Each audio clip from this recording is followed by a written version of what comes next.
વડોદરામાં પાણીના કકળાટ મુદ્દે એક બેઠકનું આયોજન કરવામાં આવ્યું, જેમાં અલગ અલગ મુદ્દાઓ પર ચર્ચા થઈ। શહેર માટે આજવા સરોવરમાં જળ ખૂંટી ગયા છે। પાણીના જે પીવાના પાણી માટે આ સમસ્યા સર્જાઈ રહી છે, તેને લઈને શહેર હવે નર્મદા પર નિર્ભર છે।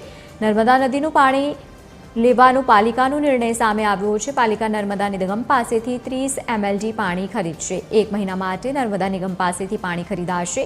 રિવ્યુ બેઠકમાં પાણીની સમસ્યા મુદ્દે ગંભીર ચર્ચા કરવામાં આવી છે અને સમસ્યાના ઉકેલ માટે કમિશનરનો અધિકારીઓને પણ આદેશ સામે આવ્યો।